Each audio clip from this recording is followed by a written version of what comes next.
Hey, what's going on? Belfire here, and thanks for checking out this video. This is episode 2 of me playing some vanilla Minecraft on Realms. I've done quite a bit since the last video, and I'm going to do a quick overview of everything that has happened since then. To start off right away, Zanos was able to get some obsidian, so we have a Nether portal set up, which is awesome because we can get in there and start getting some of the resources from there. We decided to put it in this forest, and we're going to put an awesome little temple around it, kind of as a land marker. It is in between our bases, so we are going to be sharing it, which is good. It's a communal portal. We don't have to worry about linking up portals in the Nether. I mean, it's just a short run from his base to it, and the same for mine. You ready for this, Bell? Yes, I am.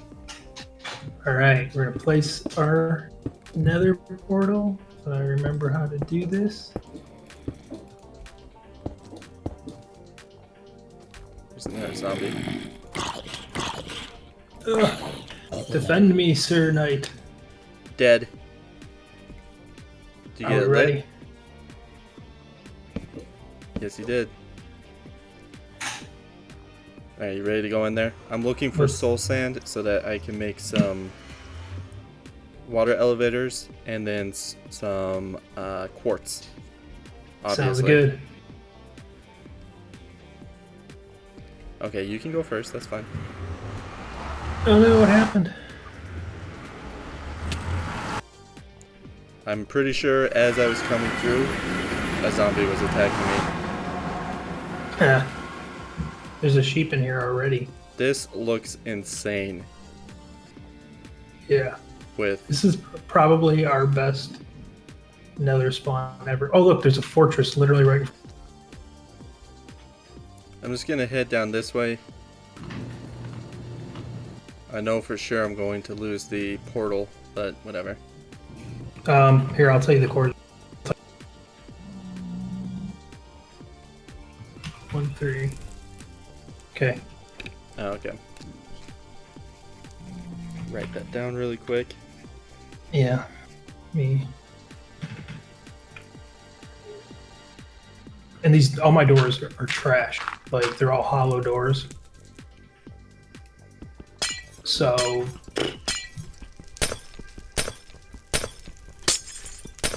they do no soundproofing at all. I'm just gonna build a door. I don't know if that's possible, but I'm gonna do it. I'm sure it is. Or you could just like go get one. I've looked. Solid doors are $300. Come on, soul sand, where you at? Yeah, I'm not seeing any yet. Like most of our portals are always in the middle of nowhere. We have to build land. Yes. But this one is like, it just escalated quickly. I found soul sand, but it's ways away. I hear some right here. I found some scary next to lava, but I'm getting some. Okay, I just grabbed some also. I haven't died yet, which is a record for me. I haven't died You yet. already have one. Yeah, you did. You died once. Did I? Don't What lie. was I doing? When you were having your internet issues. Oh, yes, you are correct. I have died. Yep. Usually it's me who dies 15 times in the first 5 minutes. I don't count that one. Scoreboard says otherwise. I can tell you how you were killed because I remember it, and you had no clue. Yeah, what killed me? A zombie. I figured. I was in that dense forest, so. I might have the footage where it showed up on the screen.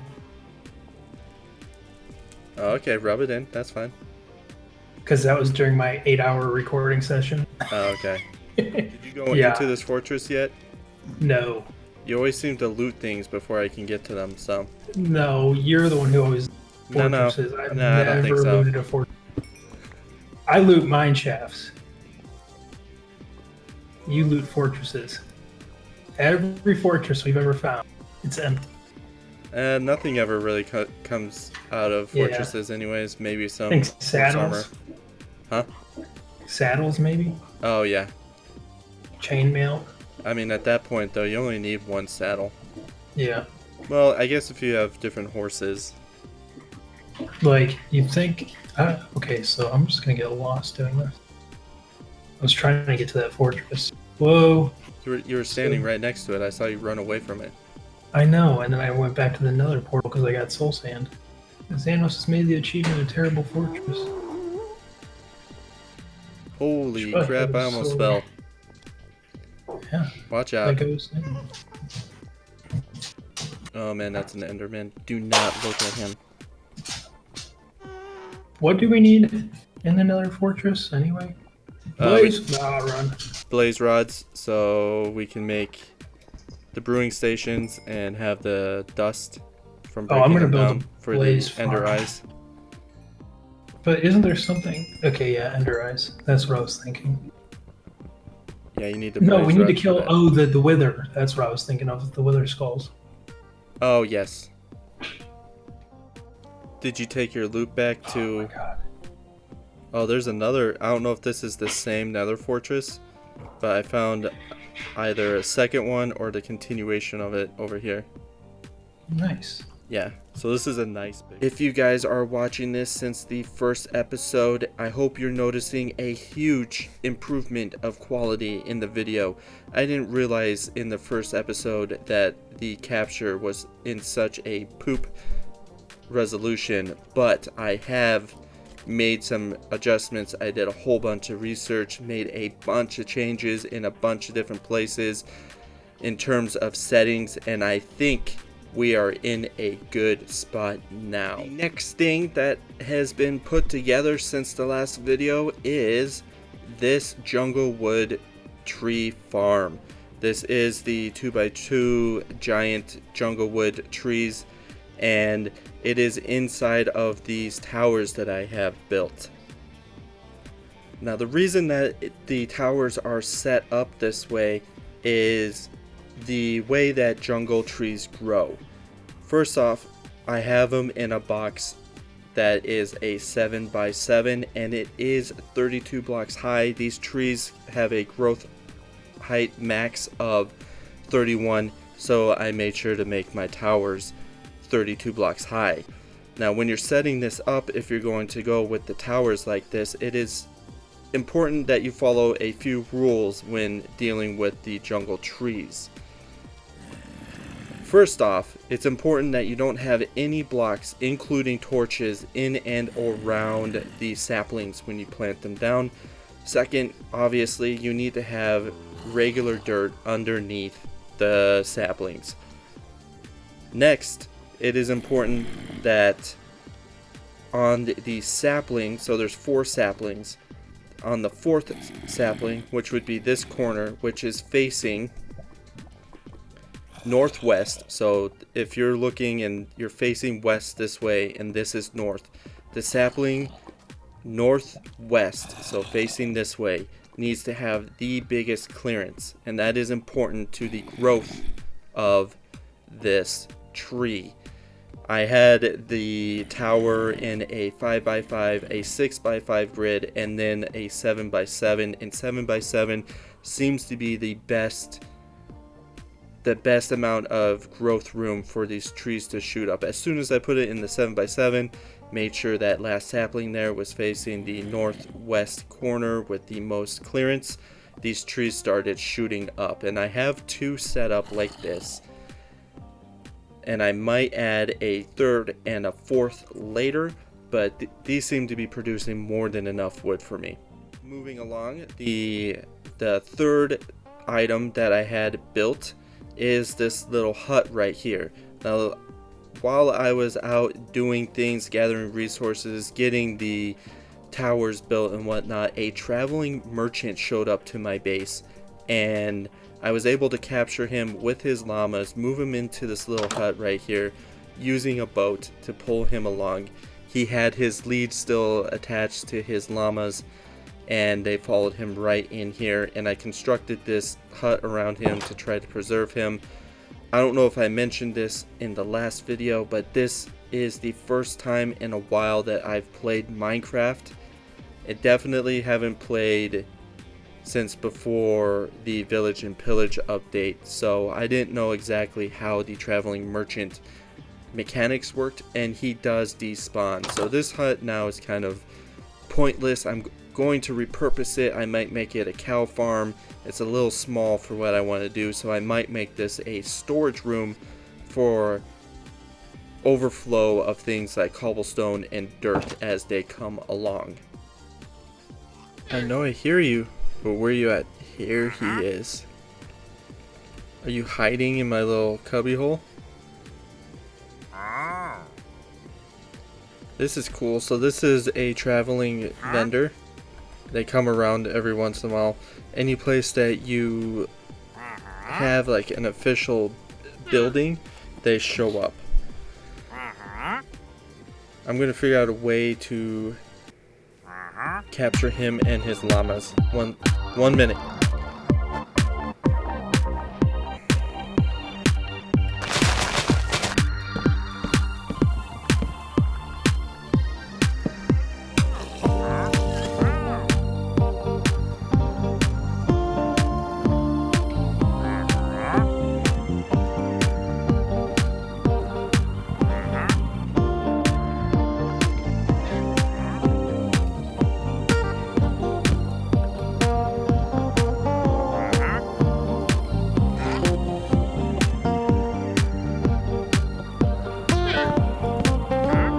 Will definitely come at night and try to get at him. So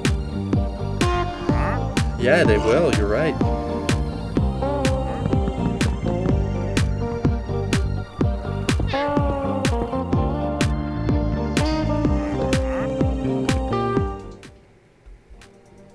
Dinner time and then bedtime.